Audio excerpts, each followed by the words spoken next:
قرآن مجید میں اعلان فرما رہا ہے کہ دین کے معاملے میں کوئی جبر نہیں ہے،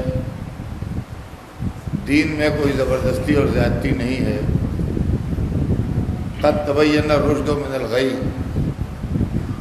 ہدایت کو گمراہی سے الگ کر کے اور نمایاں کر کے بتایا جا چکا ہے۔ عزیزان گرامی،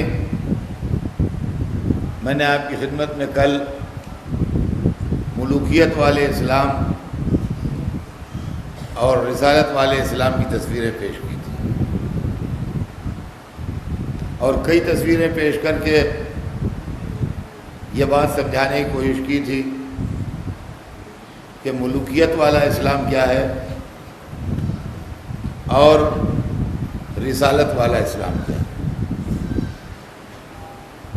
اس لیے کہ رسول کی زندگی ہی میں اسلام میں دو طرح کے لوگ شامل ہو گئے تھے۔ کچھ وہ تھے جو اسلام کو رسالت سمجھتے تھے، اور کچھ وہ تھے جو اسلام کو حکومت سمجھتے تھے۔ تو وہ لوگ جو اسلام کو حکومت سمجھتے تھے، انہوں نے اسلام کے اندر ہر عمل اس بات کو پیش نظر رکھ کے کیا کہ اس حکومت پر کسی طرح سے قبضہ کر لو، اس حکومت کو اپنے قابو میں لے آؤ اور یہ حکومت تمہارے ہاتھ میں آ جائے۔ لہذا انہوں نے ہر وہ سیاست، ہر وہ مکر، ہر وہ فن، ہر وہ فریب جائز رکھا جو مذہب میں ناجائز تھا۔ اور یہاں سے ایک بہت بڑے سوالات کا دفتر کھل گیا کہ ایسا کیوں ہوا، ایسا کیوں ہوا، ایسا کیوں۔ میرا خیال یہ ہے کہ یہ آیت جو میں نے پڑھی ہے، اس کے اندر سارے سوالوں کے جواب موجود ہیں۔ اگر آدمی اس کو غور سے، تصور سے، اچھے فکر سے پڑھے تو خود بخود سارے سوالوں کے جواب مل جائیں گے کہ ایسا کیوں ہوا، ایسا کیوں نہیں ہوا۔ آیت کو پھر سے غور کیجئے، لا اکراہ فی الدین، دین میں جبر نہیں ہے، دین میں جبر نہیں ہے۔ حکومتیں اپنا اقتدار جبر کی بنیاد پر قائم کرتی ہیں، دین میں جبر نہیں ہے۔ حکومتیں انتقام میں بلیو کرتی ہیں، دین میں جبر نہیں ہے۔ حکومتیں اپنے مخالفین کو سزائیں دیتی ہیں، دین میں جبر نہیں ہے۔ غور کیجیے گا، اس کو سنتے جائیے گا، دین میں جبر نہیں ہے، یہ قرآن کہہ رہا ہے، میں نہیں بول رہا ہوں، قرآن سن رہا ہے، دین میں جبر نہیں ہے۔ اب آئیے دلیل سنیے۔ جس وقت حضور سرور کائنات فاتح کی حیثیت سے مکے میں داخل ہوئے، جو میں نے کل آپ کو واقعہ بیان کیا کہ اس نے دیکھے کہا کہ اوفو، تمہارے بھتیجے نے بہت بڑی حکومت بنائی، یاد ہے نا کل کی مجلس؟ جب سرکار مکے میں فاتح کی حیثیت سے داخل ہوئے تو مکے میں وہ عورت بھی موجود تھی جس نے حمزہ کا کلیجہ چبایا ہے، وہ غلام بھی موجود تھا جس نے حمزہ کے پہلو پر نیزہ مارا ہے، وہ مرد بھی موجود تھا جو زندگی بھر رسول اللہ کے خلاف لشکر لے کے آیا ہے۔ لیکن ان سب باتوں کے باوجود قرآن کہہ رہا ہے دین میں جبر نہیں ہے۔ وہ عورت ٹکڑے ٹکڑے کی جا سکتی تھی، وہ غلام آگ میں جھونکا جا سکتا تھا، وہ مرد جو ہے وہ سولی پہ چڑھایا جا سکتا تھا، لیکن سرور کائنات بادشاہ نہیں تھے،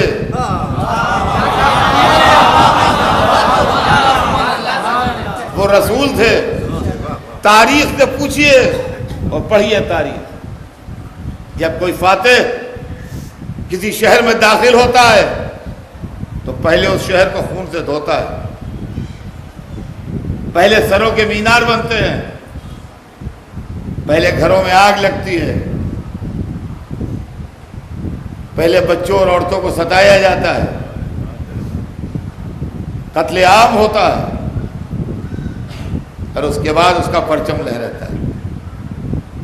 اور اس وقت اس شہر کے باشندے ہاتھ جوڑے ہوئے ذلیل غلاموں کی طرح سفید پرچم لیے ہوئے آتے ہیں کہ امن دیجئے، معاف کیجئے، خطائیں بخش دیجئے، ہماری زندگی ہمیں بخش دیجئے، ہم آپ کے تابعدار اور غلام ہیں، کبھی آپ سے بغاوت نہیں کریں گے۔ اور اچھی طرح خون بہا کے فاتح جو ہے وہ بخشتا ہے۔ لیکن جب رسول داخل ہوتا ہے کسی شہر میں تو امن کا سفید پرچم لیے ہوئے داخل ہوتا ہے۔ مکے والوں نے سفید پرچم نہیں لہرایا، سرور کائنات نے سفید پرچم لہرا کے مکے میں قدم رکھا ہے کہ سب کے لیے امان ہے۔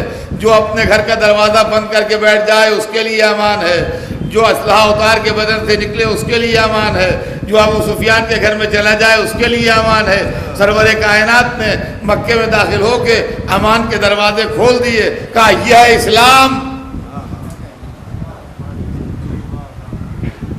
تلواروں سے جسم ٹکڑے کیا جا سکتا ہے، دل نہیں بدلا جا سکتا۔ سرور کائنات کا کام دل بدلنا تھا، جسم بدلنا نہیں تھا۔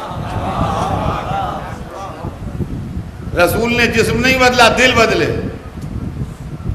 یہ ہے کردار رسول اور سیرت سرور کائنات۔ اب یہ سیرت سرور کائنات کہاں ملے گی یہ دیکھتے چلیے، قدم آگے بڑھائیے، تاریخ قدم قدم آگے بڑھے گی، اور جیسے جیسے آگے بڑھے گی ویسے ویسے منظر پیش کرتی جائے گی۔ رسول کی آنکھ بند ہوتی ہے،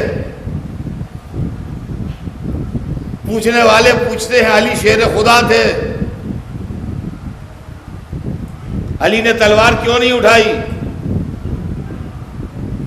علی بادشاہ تھے کہ امام؟ پہلے یہ طے کیجئے۔ بادشاہت دنیاوی ٹرم ہے، امامت دینی ٹرم ہے۔ پہلے علی کی حیثیت طے کیجئے کہ علی بادشاہ تھے کہ امام تھے۔ اگر بادشاہ تھے تو تلوار اٹھانا چاہیے تھی، اگر امام تھے تو لا اکراہ فی الدین۔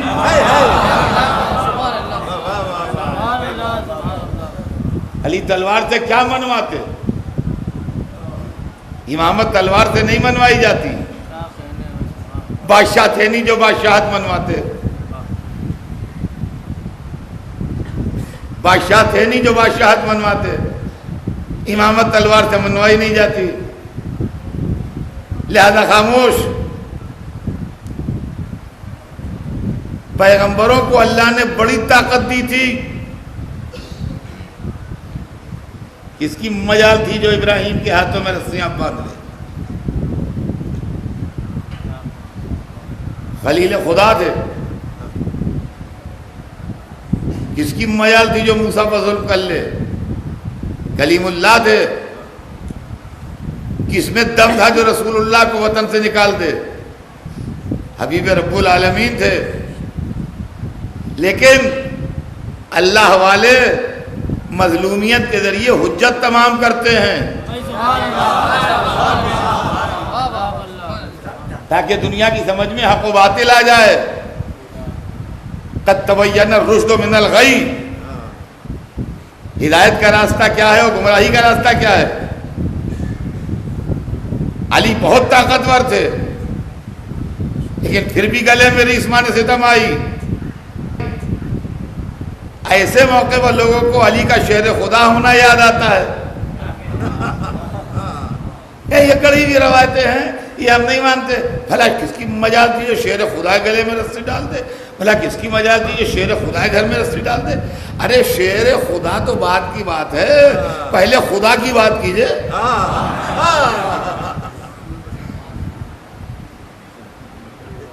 ایک جگہ دو اصول نہیں چلیں گے۔ جس کی مجال تھی جو شیر خدا گلے میں رسی ڈال دے، سب گڑھی ہوئی روایتیں ہیں جھوٹی۔ شیر خدا زیادہ مضبوط ہے، قوی ہے کہ خدا؟ ہاں مجھے بتائیے۔ آپ کے گھر میں کوئی گھس جائے اور آپ طاقتور ہوں، کیا آپ نے گھر میں گھسنے دیجیے گا؟ تو یہ جو واقعہ مشہور ہے کہ خانہ کعبہ کی دیواروں کا بت رکھے تھے، یہ میرے خیال میں جھوٹا واقعہ ہے۔ کس کی مجال تھی جو خدا کے گھر میں بت رکھ دے؟